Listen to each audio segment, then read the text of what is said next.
MP live news से मैं अटल शुक्ला। सीधी बात खास मुलाकात में आज हम आपको रूबरू कराते हैं भारतीय जनता पार्टी के पूर्व जिलाध्यक्ष डॉक्टर राजेश मिश्रा जी से। राजेश मिश्रा जी को हर कोई जिले में जानता है। वो एक अच्छे चिकित्सक के साथ साथ एक अच्छे समाज सेवी भी हैं। लगातार समाज में कई वर्षों से सक्रिय हैं।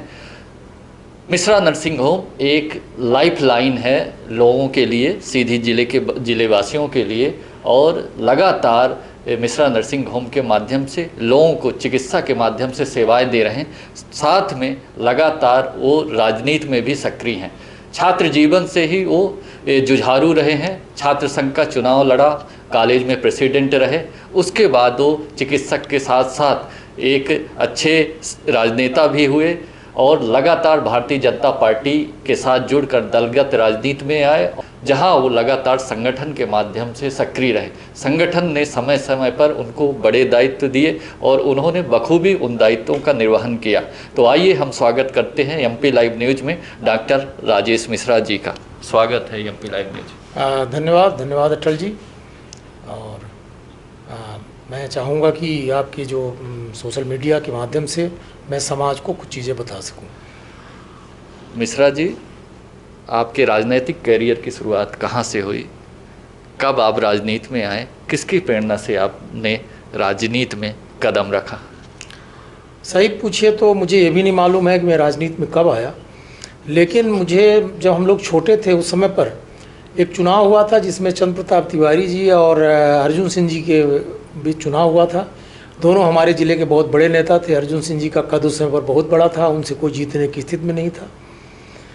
लेकिन उस चुनाव में हम लोग छोटे थे, वोट तो नहीं दे सकते थे, ज़्यादा छोटे भी नहीं थे, लेकिन स्कूल में पढ़ते थे। और उस समय से तिवारी जी का चुनाव प्रचार हमने शुरू किया था, उनके पर्चे बांटने का काम। चूँकि उस समय पर सोशल मीडिया का इतना ज़्यादा वो नहीं था, तो उनके पर्चे बांटना, गाँव में जाकर के लोगों को बताना कि इस राजशाही के विपरीत वोट देना है।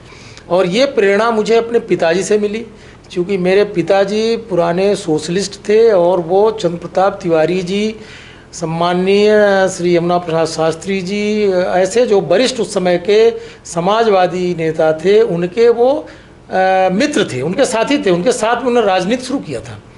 इतने बाद में हमारे पिताजी गवर्नमेंट जॉब में आ गए, शिक्षक थे, लेकिन शिक्षक रहते हुए भी उन्होंने हमेशा राजशाही का विरोध किया। और उस समय से हम ये देखते रहे कि हमें ऐसे दल में राजनीति करना है जो परिवारवाद जो है उससे दूर हो, जिसमें शोषण करने वाले लोग ना हों, समाज की सेवा करने वाले लोग हों। तो ये हमको बचपन से मिला। इसके बाद हम स्कूल में आए, कॉलेज में आए, हमारा मेडिकल में एजुकेशन हुआ। इंदौर में मेरा डेंटल कॉलेज में एडमिशन हुआ 76 में। मुझे आज भी याद है कि 77 में जनता पार्टी का जो चुनाव हुआ था इमरजेंसी के बाद, रीवा से जमुना प्रसाद शास्त्री जी चुनाव लड़े थे। मैं इंदौर से छुट्टी लेकर के उनके चुनाव प्रचार में आया था और साइकिल से मैंने उनका चुनाव प्रचार किया था रीवा में। और इसके बाद मैं उधर से ही चला गया था। मेरे पिताजी नाराज़ भी हुए कि तुम कॉलेज छोड़ करके आए। मैंने कहा कि नहीं मुझे ज़रूरी था ना। और एक हफ्ते चुनाव प्रचार करने के बाद हम लोग इंदौर चले गए। इंदौर में भी जब हम छात्र राजनीति में गए तो हमें कुछ ऐसा साथ मिला कि, और डीएनए में हमारे था ही संघर्ष करना। तो मैं जाते ही कॉलेज में पहले जॉइंट सेक्रेटरी हुआ, फिर जनरल सेक्रेटरी हुआ, फिर प्रेसिडेंट रहा। और 79-80 में तो मैं, जो उस समय पर इंदौर यूनिवर्सिटी हुआ करती थी, अब तो होलकर यूनिवर्सिटी हो गई है, तो मैं इंदौर यूनिवर्सिटी में मैं एग्जीक्यूटिव मेंबर था। उस समय पर ये हमारे जो तुलसी सिलावट जी भी मंत्री हैं, ये भी चुनाव लड़े थे, महेंद्र हडिया जी लड़े थे। इन सबके साथ में हमने इंदौर में छात्र राजनीति किया है हमने।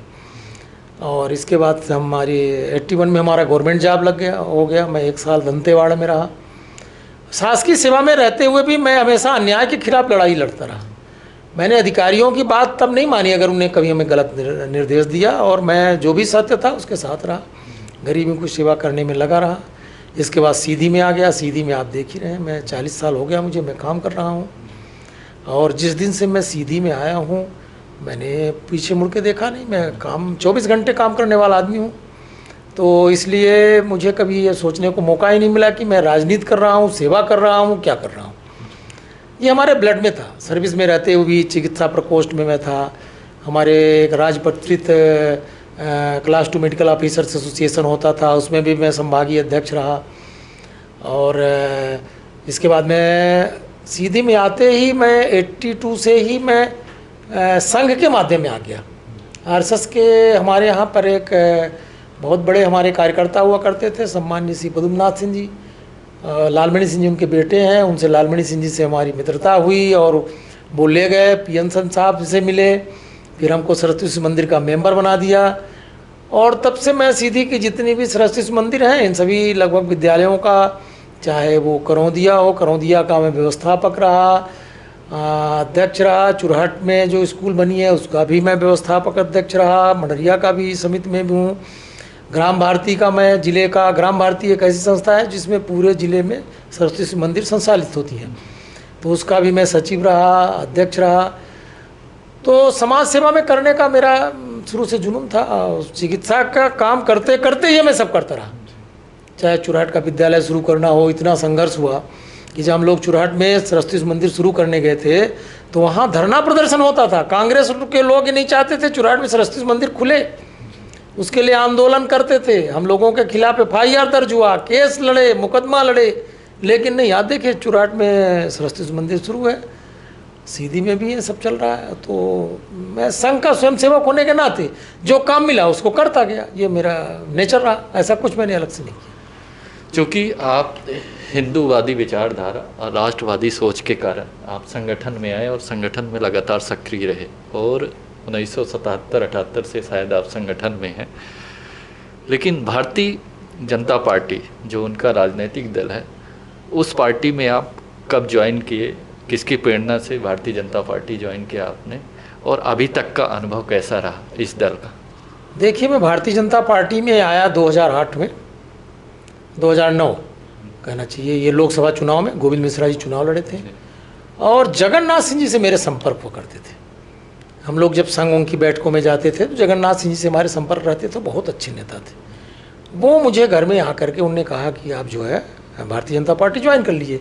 इसके पहले मैंने चुनाव भी लड़ा था, मैंने बीएसपी से भी चुनाव लड़ा था। और उस समय पर मुझे जब शरदेंदु तिवारी जी वहाँ चुरहट में घोड़वाना से लड़े थे तो मैं यहाँ से लड़ा था, बीएसपी से चुनाव लड़ा था। और शिव बहादुर सिंह जी भी लड़े थे बीएसपी से। आज सब भाजपा में हैं, हम सब भाजपा में हैं। और 2009 में ही हम आ गए, और 9 में आने के बाद से निरंतर भारतीय जनता पार्टी में हम काम कर रहे हैं। और गवर्नमेंट जॉब भी मैंने 2008 में रिजाइन कर दिया। इसके पहले मैं गवर्नमेंट जॉब में था। 2008 में मेरा यहाँ से ट्रांसफ़र हुआ था हरदा के लिए। और चूँकि मैं राजनीति में मेरी रुचि होने की वजह से मेरे ट्रांसफ़र बहुत हुआ करते थे। जब भी मेरे ऊपर कोई नेता नाराज़ होता था मेरा ट्रांसफ़र कर देता था, और ट्रांसफ़र के चक्कर में मैं जाता भी नहीं था, इसलिए कि मेरे यहाँ क्लिनिक थी, प्रैक्टिस थी। मेरे माँ बाप उस समय पर माँ थी, पिताजी तो हमारे 2002 में ही स्वर्गवास हो गया था, तो मेरी माता जी थी, वृद्ध थी, उनकी सेवा में रहा नहीं गया। और इसलिए मैंने VRS ले लिया हरदा से, और तब से मैं भारतीय जनता पार्टी में हूँ और जो भी दायित्व मिलता है उसमें काम करता हूँ मैं। आपने भारतीय जनता पार्टी का वो दौर भी देखा है और आज के दौर को भी देख रहे हैं। एक समय हुआ करता था कि भारतीय जनता पार्टी का झंडा लेने के लिए यहाँ कोई तैयार नहीं था, राजशाही सोच थी, कई छत्रप यहाँ तैयार थे। उस समय पार्टी के कुछ नामांकुर नेता तैयार हुए और आज वो बट वृक्ष के रूप में तैयार है। तो क्या अंतर दिखता है पहले का दौर जो था और आज के दौर में, क्या महसूस किया आपने? ये मुझे आपने ठीक कहा। पहले मुझे लगता है जब कांग्रेस की सरकार थी, मुझे 3 नेताओं की याद आती है, जिसमें एक अभी है हमारे पृथ्वीराज सिंह हैं, पृथ्वीराज सिंह, देवेंद्र प्रताप मिश्रा और दधिवल सिंह जी हुआ करते थे हमारे, जो अजय प्रताप सिंह जी उनके पिताजी। वो 3 लोग हमेशा भारतीय जनता पार्टी के लिए जब भी कोई चर्चा होती थी, बातचीत होती थी, हम लोग पास आते थे। राजबली सिंह जी भी थे, वो भी आते थे। बहुत कम नेता थे जो भारतीय जनता पार्टी में काम करने को तैयार हो उन परिस्थितियों में। और उसके पीछे कारण था, एक बहुत बड़ा चेहरा था कुंवर अर्जुन सिंह का, उनके सामने कौन विरोध में आएगा। और हम लोग तब भी उनके विरोध में रहा करते थे, सर्विस में रहते हुए भी विरोध में रहते थे, गवर्नमेंट में जॉब करते हुए भी। चुनाव के समय पर हमारे पीछे हमेशा CID लगती थी कि देखो ये कहाँ जा रहा है, कहाँ नहीं जा रहा है। मैं जब सर्विस से रिटायर हुआ हूँ, VRS लिया हूँ, तो मेरी सर्विस बुक में इतने शिकायती पत्र थे जिसका कोई हद नहीं चुनाव के समय पर। कि ये राजनीतिक दल से काम करते हैं, ये करते हैं, वो करते हैं। सरस्वती मंदिर के बहुत सारे हमारे इनविटेशन कार्ड लगे रहा करते थे। मैंने बाद में देखा तो मुझे लगा कि मेरी सर्विस अब पूरी हो गई है, समाज की सेवा करना चाहिए। इसके बाद राजनीति में आया। राजनीति में मुझे चिकित्सा प्रकोष्ठ में प्रदेश का सह संयोजक बनाया, और इसके बाद आप जानते हैं कि मैं भारतीय जनता पार्टी का अध्यक्ष भी रहा। अभी वर्तमान में मुझे प्रदेश कार्य समिति में रखा है। पार्टी ने मुझे एक और छोटा सा दायित्व दिया है, जो ZRUCC होती है, zonal railway users consultative committee, उसमें भी रखा है। भारतीय जनता पार्टी ने जब आपको एक बड़ा दायित्व दिया, भारतीय जनता पार्टी का जिलाध्यक्ष बनाया, और आपने जिलाध्यक्ष रहते हुए चुरहट जैसे विधानसभा में फतह हासिल की। आपके नेतृत्व में चुरहट विधानसभा चुनाव भारतीय जनता पार्टी जीतती है। एक समय था कि चुरहट विधानसभा भारतीय जनता पार्टी के लिए सपने जैसा हुआ करता था, और ऐतिहासिक जीत आपके नेतृत्व में हुई भारतीय जनता पार्टी की चुरहट में, और आज काबिज हैं आप चुरहट में। तो कैसा अनुभव रहा, किस तरह की रणनीति आप बनाए? देखिए, जिस दिन मैं सीधी आया हूँ उस दिन से, चूँकि मेरा घर चुरहट में ही है, मेरा पैतृक गांव कपूरी है, अकौरी है, जो चुरहट विधानसभा में आता है। चुरहट में जो चुनाव होते थे, उस चुनाव में जो धांधली होती थी, जिस तरीके से फोर्ज वोटिंग की करवाई जाती थी एक निश्चित परिवार को जिताने के लिए, वो देखने के बाद मेरे मन में एक बात हो गई थी कि मुझे किसी भी हालत में अपने जीवन में चुरहट से चुनाव जीतना है। अब चुनाव जीतने का मतलब ये है कि हमको उस एक घर को हराना पड़ेगा जिसको अजर अमर माना जाता था। जो पहले एक समय पर स्थिति ये होती थी कि उस घर का आदमी कहीं भी जाके चुनाव लड़के चलाए, चाहे वो खरसिया में लड़के चलाए, चाहे दिल्ली में लड़के चलाए, चुरहट में तो कोई बात ही नहीं।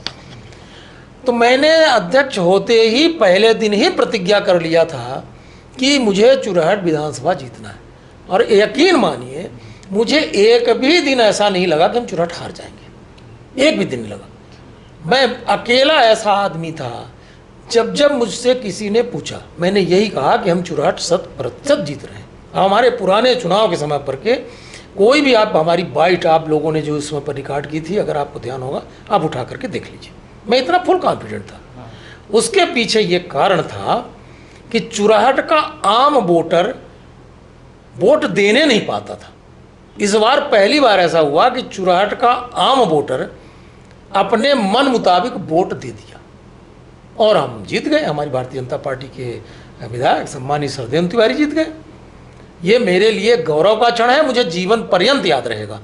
और मैं अध्यक्ष बनते ही, आप जानते हैं ये पद ऐसा होता है कि जब तक आदमी पद में रहता है तो उसके चारों तरफ बहुत सारे अभी अवावट डालते हैं ना, तो उसमें चारों तरफ हाड़ा बनाते रहते हैं, तो लगता है कि आकर्षण का केंद्र है, बहुत सारे लोग आएंगे चारों तरफ। तो मेरे साथ भी ऐसा था, लेकिन मेरे लिए अध्यक्ष कोई पद था ही नहीं, मैं तो संगठन से जुड़ा आदमी। तो मैंने कह दिया था कि जब तक चुरहट विधानसभा हम नहीं जीतेंगे, चारों विधानसभा नहीं जीतेंगे, तब तक हम माला नहीं पहनेंगे। हमने ना अपना स्वागत कराया ना माला पहना। चुरहट विधानसभा जीतने के बाद कार्यकर्ताओं ने मुझे माला पहनाया था, और उस दिन मुझे शांति हुई। यद्यपि मुझे आज भी एक चीज़ का कष्ट है कि मैं अपने अध्यक्षी में एक सीट नहीं जीत पाया, सियावर।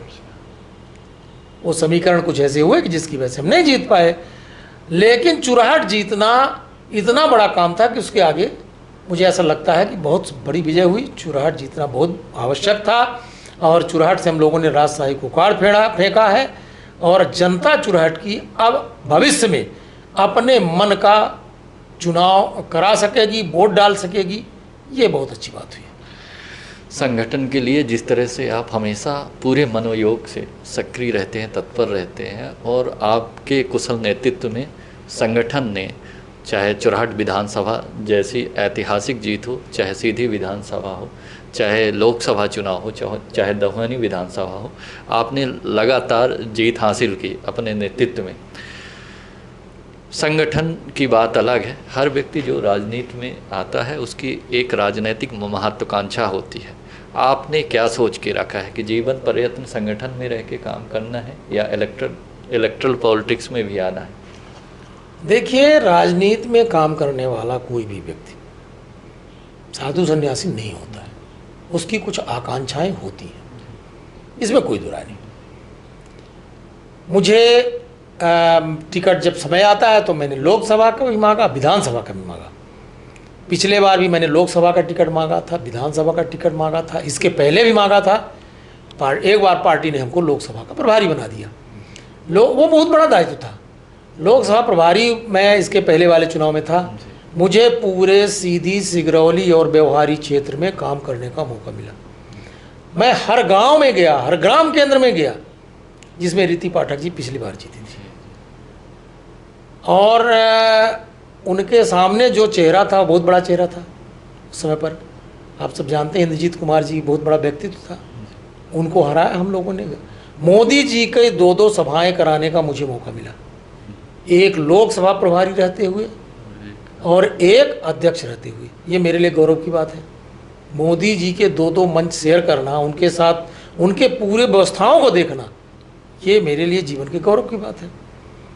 रही बात कि मेरी आगे क्या इच्छा है, तो देखिए, पहली तो मेरी ये इच्छा है कि मेरी सरकार बनी, फिर से बने, मध्य प्रदेश में बने, केंद्र में बने। जब हमारी सरकार बनेगी तभी हम उसका जनता का हित कर पाएंगे।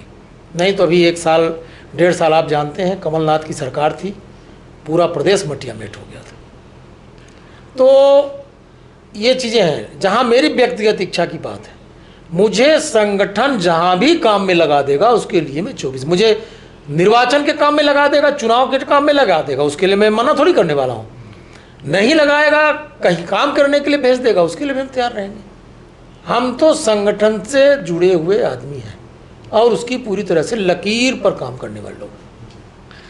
अभी आपको एक और बड़ा दायित्व मिला था, विधानसभा चुनाव असम में एक बड़ी जिम्मेदारी दी गई थी और प्रदेश अध्यक्ष की सीट की जिम्मेदारी दी गई थी, और आप वहाँ 1 महीने लगातार संघर्ष करके, डोर टू डोर कैंपेन करके और बड़ी जीत हासिल की। वहाँ का कैसा अनुभव रहा? बहुत अच्छा अनुभव रहा। वास्तव में मुझे जब आसाम में मेरे पास फ़ोन आया संगठन मंत्री जी का, बोले डॉक्टर साहब आपको कहीं हम बाहर भेजेंगे तो कितना टाइम लगेगा आपको? तो मैंने कहा मुझे 24 घंटा का समय चाहिए। उन दिनों मैं इंदौर में था और मैं उसी दिन अपना टिकट करा करके और सीधी चला आया। मुझे लगा कहीं मुझे भेजने वाले हैं। मुझे ये भी नहीं बताया गया था कि मुझे आसाम भेजेंगे, पांडिचेरी भेजेंगे कि बंगाल भेजेंगे, नहीं मालूम था। जिस दिन जाना था उस दिन मुझे 1 घंटे पहले फ़ोन आता है कि आपको आसाम जाना है, आपकी कल जो है आपको भोपाल से रवाना होना। मैं यहाँ से चल पड़ा, रेवांचल में मैंने टिकट लिया, भोपाल पहुँचा, अगले दिन मैं वहाँ से चल करके और आसाम पहुँच गया।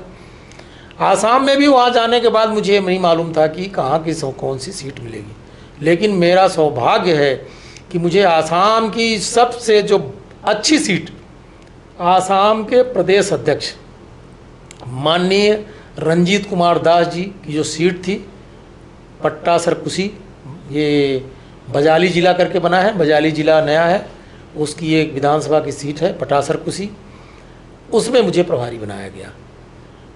और जैसा मैं चुनाव लड़ रहा हूँ इस तरीके से मैंने वहाँ जा कर के बूथ टू बूथ मैंने काम किया और कार्यकर्ताओं से मेरा इतना हेल मेल हो गया, जबकि भाषा का फ़र्क था, भोजन का फ़र्क था, सब चीज़ें थी। वहाँ भाषा का भी है, भोजन का भी है। भोजन भी आपको वहाँ शाकाहारी मिलना बड़ा कठिन होता है, लेकिन हमने वहाँ रोटी गुड़ खा करके, कहीं चावल को घी के साथ खा करके, नमक चावल घी खा करके हमने काम किया और कार्यकर्ताओं को के साथ मिल करके। और मेरा सौभाग्य है कि वो सीट हमने आसाम प्रदेश में, मुझे जानकारी है कि सर्वाधिक सीट वोटों से हमने जीता है और जितना भी वोट हुआ है उसका 75% वोट हमारे कैंडिडेट को मिला है, रंजीत कुमार दास जी को। अभी वो कैबिनेट में मंत्री हैं और हेमंत बिश्व शर्मा जी जो वहाँ के मुख्यमंत्री हैं, उनके बाद जो कैबिनेट मंत्री है वो वही हैं, रंजीत कुमार दास जी। उनके पास कई पोर्टफोलियो हैं, बहुत ही अच्छे व्यक्ति हैं, उनके साथ काम करने को मुझे मौका मिला। और हमारे जो प्रदेश से, यहाँ से केंद्र से प्रभारी थे, हमारे प्रदेश के पूर्व अध्यक्ष और हमारे कैबिनेट मंत्री माननीय नरेंद्र सिंह जी तोमर के साथ हमको 1-2 दिन रहने का मौका मिला हम लोगों को। वो चूँकि उन सीटों के लिए वही देख रहे थे। तो बहुत अच्छा रहा, वो अनुभव बहुत अच्छा रहा। और इसके पहले भी मैं बिहार चुनाव में भी मैं 1 महीने रह चुका हूँ। मैं बिहार में भी एक महनार करके विधानसभा है, उसका प्रभारी रहा हूँ। इसके बाद में उत्तर प्रदेश में भी मुझे एक विधानसभा में काम करने का मौका मिला है, छानने विधानसभा करके, मैं उसका भी प्रभारी रहा हूँ। वहाँ भी मैं जिस विधानसभा का था, वो विधानसभा सीट का विधायक उत्तर प्रदेश में सर्वाधिक वोटों से जीता था, छानने विधानसभा। तो मुझे तो कई प्रदेशों में ऐसा काम करने का मौका मिला है पार्टी में रहते हुए। पार्टी मुझे जहाँ, मैं तो केरल भेज देगी, मैं चला जाऊँगा, वहाँ प्रचार करके चलाऊँगा। यानी पार्टी के लिए हमेशा समर्पित भाव से और मनोयोग से आपने लगातार काम किया है और आपने कठिन समय में पार्टी के दायित्व का निर्वहन किया है और अपने आप को बताया भी है कि मैं एक स्तंभ की तरह पार्टी जहां मुझे खड़ा कर देगी मैं खड़ा रहूंगा। वर्तमान राजनीति की बात करें, वर्तमान राजनीति के परिप्रेक्ष्य में अगर हम कुछ कहें कि जिस तरह की आज की राजनीति हो रही है, आरोप प्रत्यारोप का दौर चल रहा है और मानवीय मूल्यों में और राजनैतिक मूल्यों में जो गिरावट आ रही है, उस विषय में आपका क्या कहना है? देखिए, हर चीज़ में रेक्टिफिकेशन होता है, किसी भी उसमें लीजिए आप, चाहे चिकित्सा के क्षेत्र में ले लीजिए, चाहे विधि के क्षेत्र में ले लीजिए। काम करने की शैलियाँ जनरेशन टू जनरेशन बदलती रहती हैं, ठीक है। और जो व्यक्ति जनरेशन को मेंटेन करके चलता है वही आगे सफल हो पाता है। तो हम लोग तो उस समय के लोग हैं जब पैदल चलते थे, है ना। हम लोग साइकिल से रीवा से आते थे, तो वो वाले लोग भी हैं। और पैदल 10-10, 15-15 सीधी पैदल आ जाता था आदमी, कोई बहुत दूर नहीं था, बड़ौरा पैदल आते थे। और आज जो है हम लोग गाड़ियों से भी चलते हैं तो 10 मिनट पहुंच जाते हैं, 20 मिनट पहुंच जाते हैं।